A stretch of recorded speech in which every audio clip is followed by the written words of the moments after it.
자동차 공학 12주차 1강 수업을 담당할 고은국 교수입니다.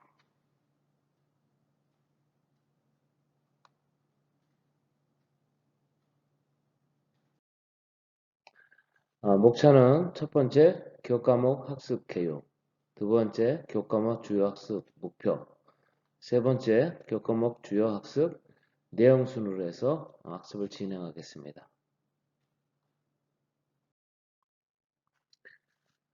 첫 번째 교과목 학습 개요입니다. 이거는 학생 여러분들이 한 번씩 읽어보시길 바라겠습니다.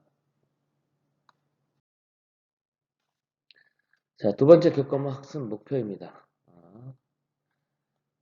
그래서 1번에 기관 본체에 대해서 이해할 수 있는데요. 세부적으로 하면 실린더 헤드에 대해서 이해할 수 있다.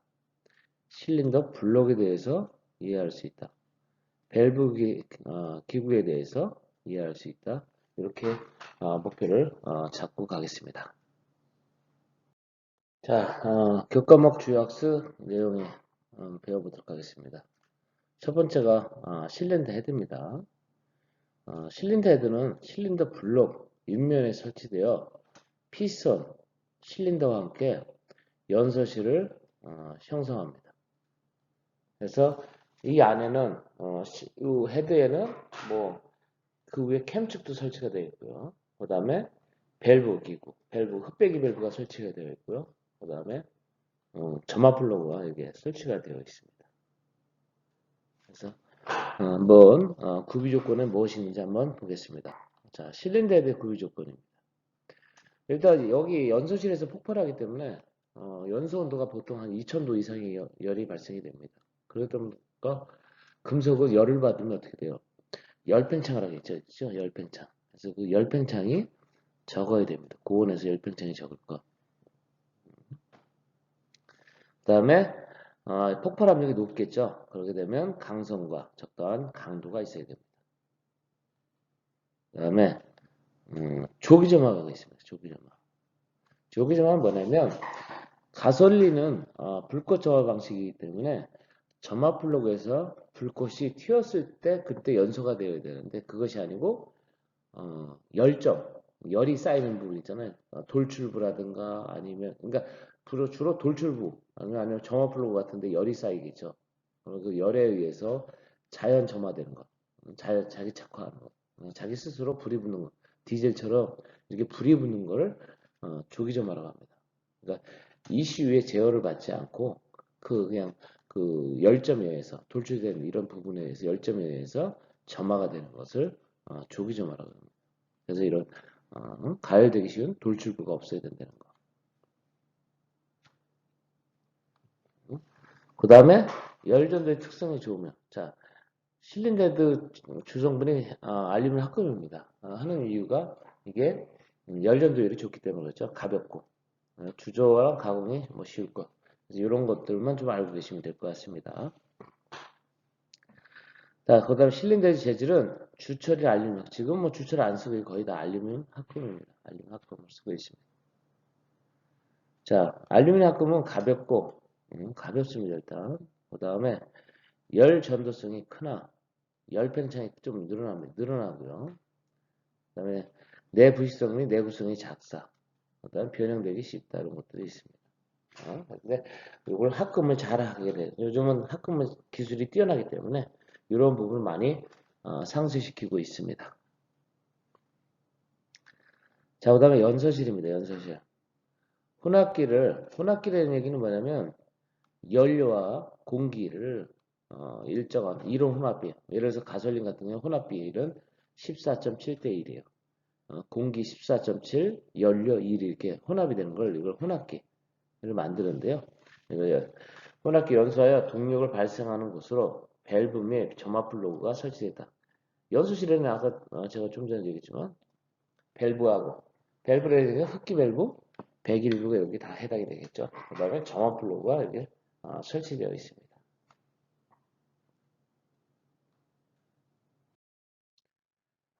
자, 연소실 이제 구비 조건을 보시면 압축이 이제 그때 강한 와류, 와류를 이렇게 자, 와류라는 얘기는 뭐냐면 와류라는 것은 여러분들이 그냥 쉽게 얘기해서 공기가 들어가서 소용돌이에요. 우리 배를 타면 뒤에 보면 스크류가 있잖아.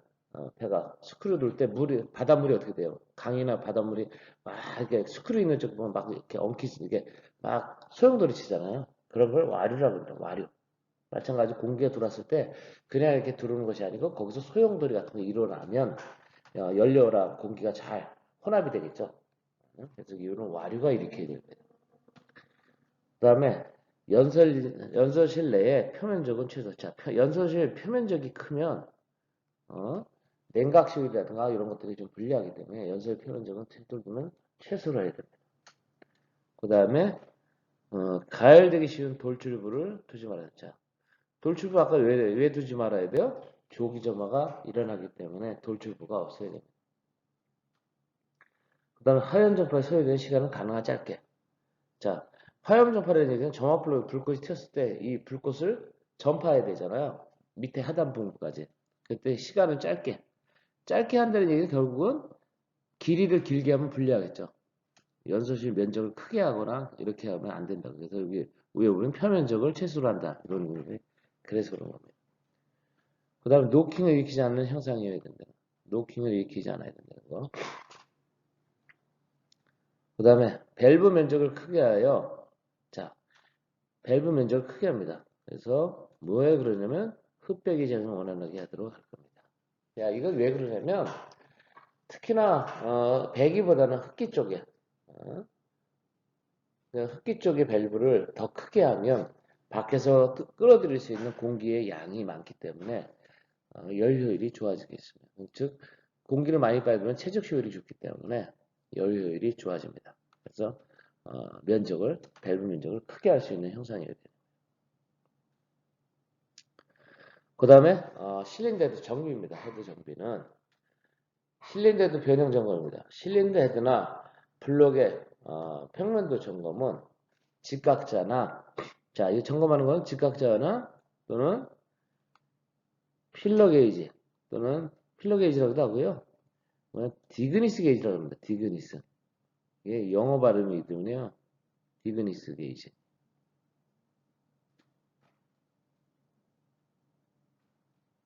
디그니스 게이지라고 합니다. 디그니스 게이지. 다 같은 얘기입니다. 그 다음에 실린더헤드 변형의 원인으로는 뭐가 있냐면 제작 시 열처리 조작이 불충분할 때 열처리가 제대로 안 된 경우가 이렇습니다.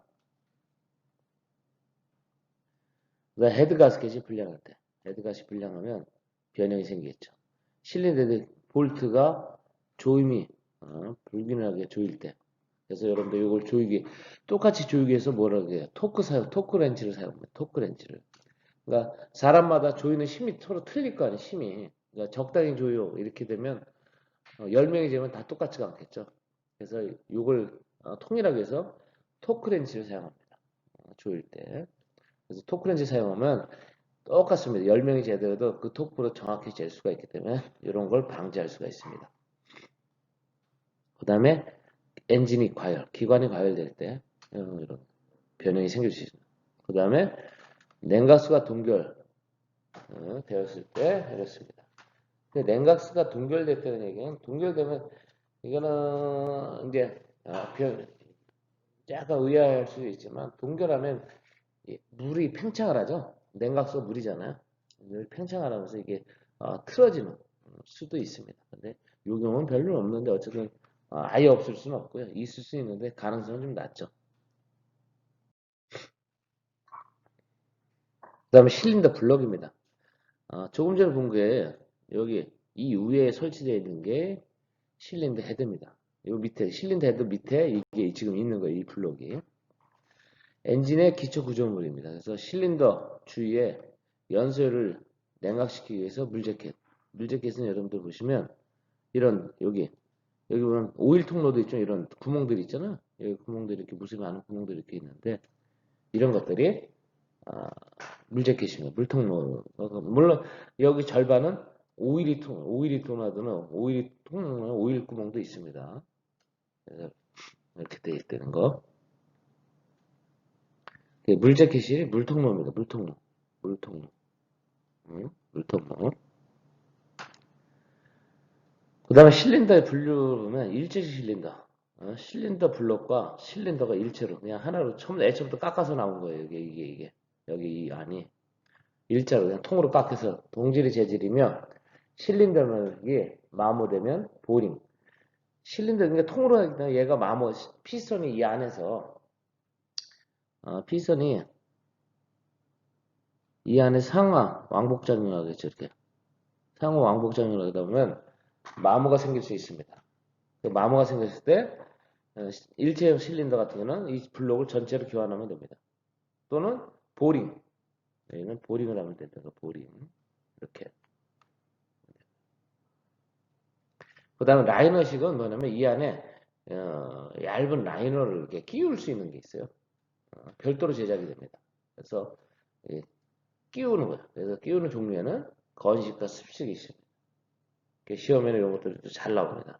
특히 건식에 보시면 건식은 낮은 냉각수가 직접 간접 접촉하는 방식이며 두께는 2에서 3mm. 그래서 끼울 때 2에서 3톤의 힘이 필요하다는 거. 요걸 알아주시면 됩니다.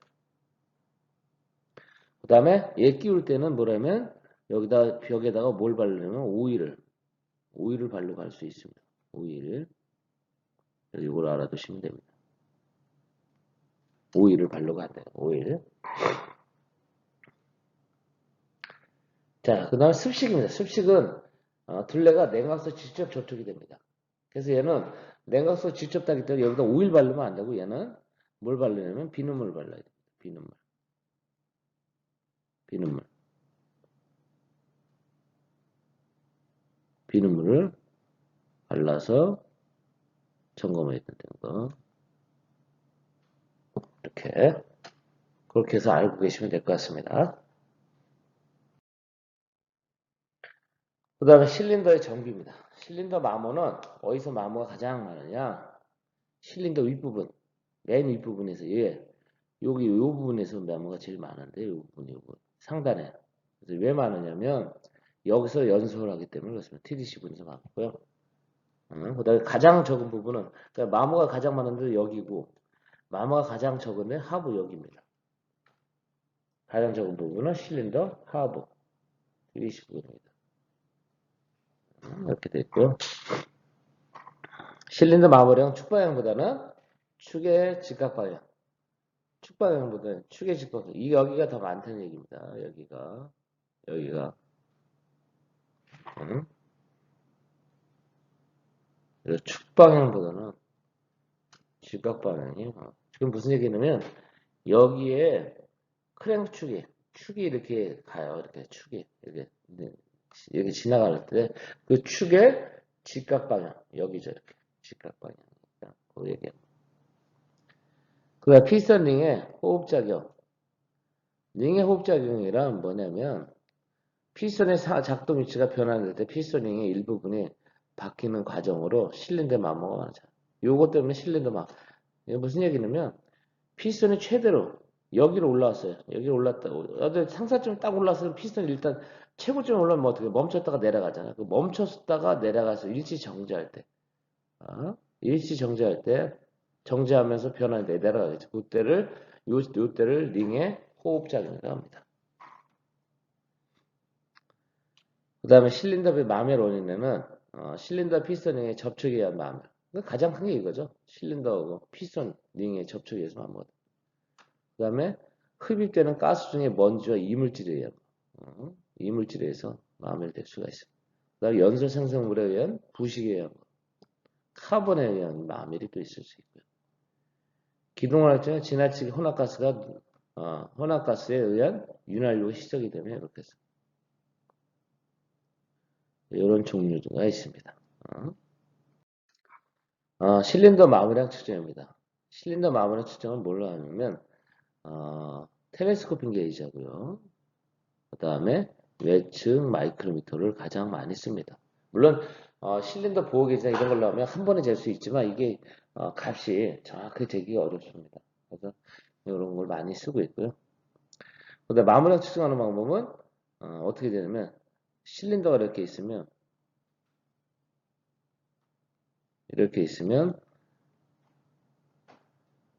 상, 중, 하 이렇게 해서 이렇게 재고요. 이 방향의 직각 방향으로 또 세 군데 이렇게 해서 여섯 군데를 총 잴 수 있습니다. 그래서 상, 중, 하 세 군데고요.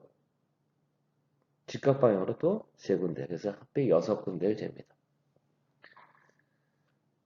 그 다음에 보링. 아까 실린더가 많이 마모되면 보링 한다고 그랬었잖아요. 근데 이때 보링을 하게 되면 피스톤도 오버사이즈로 끼워줘야 돼요. 그래서 여기 하는 방법은 어떻게 되냐면 밑에 이렇게 보시면 됩니다. 70mm 이상 기관은 0.2mm 이상 마모되었을 때 이게 한계값 이상이 되면 보링해야 되겠죠. 그 다음에 70mm 이하의 기관은 0.15mm 이상 마모되면 이렇습니다.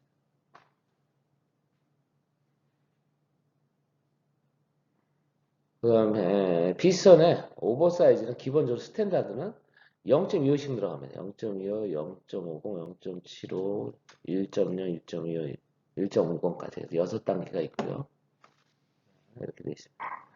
그 다음에 이제 이 호닝이라면 뭐냐면 호닝은 시험에서 자주 나옵니다. 호닝은 뭐냐면 보링을 하게 되면 그 안을 깎는 건데 이건 바이트로 해서 깎습니다. 바이트로. 그래서 어? 이게 바이트를 깎다 보니 자국이 남아요. 그래서 이걸 없애기 위해서 뭐야? 연마하는 작업을 호닝이라고 합니다. 그래서 바이트 자국을 없애는 작업을 호닝이라고 보시면 되고요.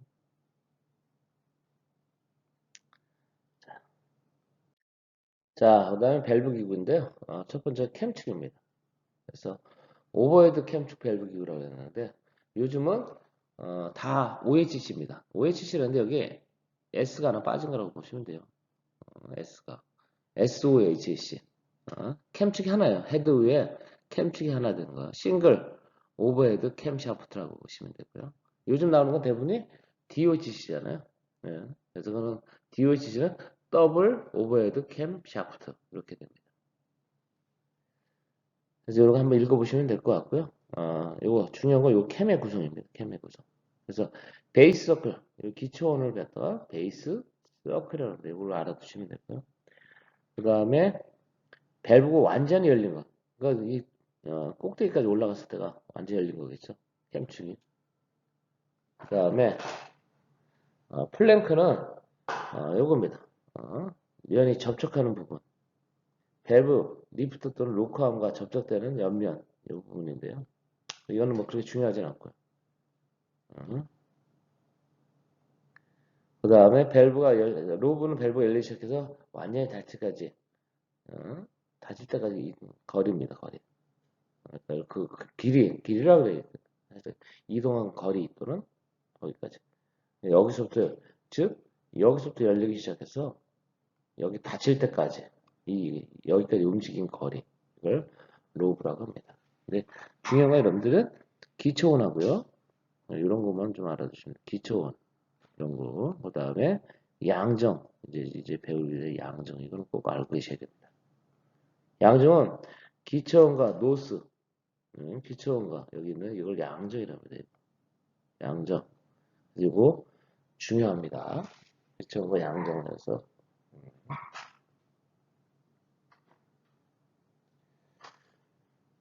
그 다음에 그다음에 캠축의 구동 방식이 있습니다. 그래서 캠축을 뭘로 구동을 하느냐?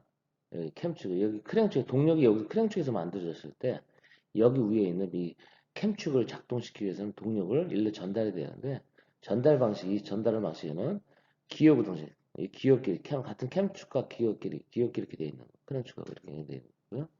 그다음에 여기처럼 체인 이렇게 되어 있는 거 이런 거 체인 방식이고 그 다음에 고무 벨트 되어 있는 벨트 층 구동 방식 이 세 가지를 꼭 알아두시기 바랍니다. 종류가. 그 다음에 타이밍 기어 대신에 벨트 사용하여 캠축을 구동하는 방식. 크런치 캠축이 스프로켓 설치되어 있다. 그런데 자 이거가 있는데 이게 여러분들이 잘 이해하셔야 돼요. 이게 무슨 얘기냐면 자 보시면 여기 그림이 좀 작은데요. 제가 따로 그리면 이래서 이 캠축이 이렇게 되어 있고요. 캠축이 이렇게 되어 있고 크랭축은 자 크랭축 이게 캠축이 여기 이렇게 돼 있으면 캠축이 여기 이 그림들 벨트식으로 이걸로 보시면 다시 한번요. 여기를 이렇게 돼 있고요. 여기는 이만하게 돼 있어요. 그랬을 때 이건 뭐냐? 누가 봐도 기어가 여기가 기어가 여기 기어가 크니까 여기 기어가 예를 들어서 20개라고 보시면요. 여기는 기어가 20개예요. 여기는 작죠? 위에 거 캠축보다 크랭축이 작으니까 이거는 10개라고 보시죠. 이렇게. 그러면 기어비는 어떻게 돼요? 기어비는 여기 보시면 크랭축과 캠축입니다. 앞에 있는 게 크랭축이 어떻게 돼요? 10개고 1이 그러니까 1이죠. 약분하면 1대 2가 그래서 나오는 거죠. 1대 2가 1대 2가 이렇게 나오고요. 크랭축과 캠축을 나눴을 때 이게 캠축이죠. 캠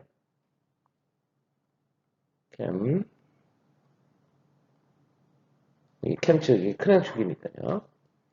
이렇게 나누고요. 그 다음에 대신 회전비는 틀려요. 회전비는 왜 그러냐면 얘가 더 크기 때문에 얘는 두 바퀴 돌 동안 얘는 한 바퀴밖에 안 돌아요. 그러니까 크랭축은 두 바퀴 돌지만 캠축은 한 바퀴 돕니다. 그래서 여러분들 요 회전 원리를 물어보는 게 많이 나와요. 그래서 문제 어떻게 되면 엔진이 2000rpm으로 돌고 있다. 엔진이 2000rpm으로. 그랬을 때 캠축은 몇 rpm으로 도냐? 4행전 기간일 때. 이때는 캠축은 1000rpm으로 돌겠죠. 이런 걸 물어보는 거예요. 원리를 아느냐. 이렇게.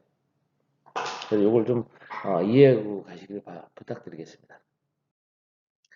그 다음에 유아시 탭이 밸브 리프트입니다. 그래서 캠을 회전 운동을 직선 운동을 변환시켜 밸브를 전달하는 겁니다. 그래서 요즘 대부분이 어떻게 돼요? 유압 탭이죠. 오일이 들어가서 작동합니다. 그래서 유압 탭의 장점은 보시면 밸브 간격을 조절할 필요가 없습니다. 항상 0으로 하기 때문에 그래서 조정하지 않는다. 그 다음에 밸브 개폐시가 정확하고요. 엔진 효능이 향상이 됩니다. 이러한 장점들이 있습니다. 그 다음에 오일을 하다 보니까 작동이 조용하고요. 옛날 기계식보다는 조용합니다. 그 다음에 충격 흡수하여 밸브 기구 내구성이 향상이 된다는 거. 대신 단점은 오일 펌프가 고장이 나거나 유압이 회로 이상이 있거나 오일이 부족하면 어떻게 돼요? 작동이 불량하겠죠. 대신 또 구조가 복잡합니다. 이런 것들이 단점입니다. 단점. 그 다음에 흑배기 밸브 이렇게 밸브를 이렇게 세분한다면 이런 것들이 이렇게 있습니다. 근데 이거는 얘가 하는 역할은 혼합기에 실린더 유입하거나 연석가스 그러니까 혼합기를 들여오든가 유입하든가 연석가스를 밖으로 방출해 줍니다. 배출 이런 것들이 주 역할입니다. 자, 밸브의 구유 조건이 나옵니다. 밸브의 구유 조건. 높은 온도에 견딜 수 있어야 되고요. 그다음에 열전도성이 연소실하고 닿기 때문에 얘도 마찬가지. 그다음에 충격에 대한 저항력이 클 거. 그다음 무게 가볍고 내구성. 자동차 부품은 무게가 나와서 좋을 건 하나도 없습니다. 다 가벼워야 됩니다. 그래서 이렇게 하시면 되고요. 그다음에 밸브 헤드가 나오는데 이 헤드 밸브의 구성 부품들이요. 밸브의 주요 부분. 이제 마진을 알아서 마진은 뭐냐면 여기 두께 요겁니다. 요거 노란색 요걸 요 두께가 0.8mm 할 때는 교환 안 되는 거. 요거만 아시면 되고요. 밸브 마진을 해서 밸브로 어떻게 돼? 재사용 여부를 결정하는 되는 거.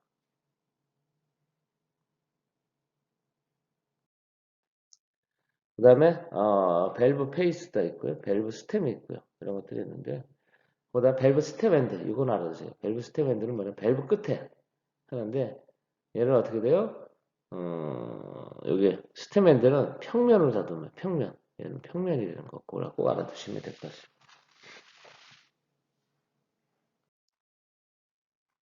그 다음에 밸브 스프링이 나옵니다. 스프링. 여기 있는 스프링이 이건데요. 스프링은, 예, 점검사항 세 가지가 있으면 이거 알아두셔야 할 말하면 자유고, 자유 높이라고 그러죠. 그 다음에 장력, 자유고 3% 이상 감소하면 교환해야 되고요. 15% 이상 감소하면 교환해야 되고요. 직각도 3mm 이상이 기울어지면 교환해야 됩니다. 직각도. 세 가지를 꼭 알고 있어야 됩니다. 시험에 때 자주 나옵니다. 밸브 스프링 점검상 세 가지에 대해서 많이 물어봅니다. 그 다음에 이제 밸브 써진 현상 이것도 뭐 시험에 많이 나옵니다. 많이 나오는데 뭐 어떤 내용이냐면 밸브 캠에서 7,000회 이상 배폐될 때 밸브 스프링 고유 진동가 같거나 그 정수에 되었을 때 밸브 스프링 캠에 의해서 강제 진동과 스프링 자체의 고유 진동하여 캠의 작동 관계 진동이 발생하는 현상 이런 걸 서징이라고 합니다. 그래서 이런 서징에서 방지책에는 뭐가 있냐면 이중 스프링 스프링을 두 개 쓰는 거예요. 이렇게 이걸로 스프링을 이런 식으로 해서 이렇게 돼 있으면 이 안에다 또 하나 이렇게 작은 걸 하나 넣는 거고요. 부동 피치 스프링은 이렇게 했다가 여기는 좀 넓었다가 여기는 좀 좁았다 이런 식으로 부동 피치 스프링 쓰고요. 그 다음에 원뿔형은 이런 식으로 점점 커지는 거 이렇게 커지는 거 원뿔형이라고 합니다. 그래서 이런 세 가지 부동 피치 스프링, 원뿔형 스프링 이런 걸 사용한다. 여기까지 밸브 스프링 써지는 요거까지 해서 공부하시면 될 것 같고 이건 중요한 거기 때문에 여러분들 꼭 알고 가시길 부탁드리겠습니다. 자, 그래서 오늘 이 수업은 여기까지 해서 마치도록 하겠습니다. 수고하셨습니다.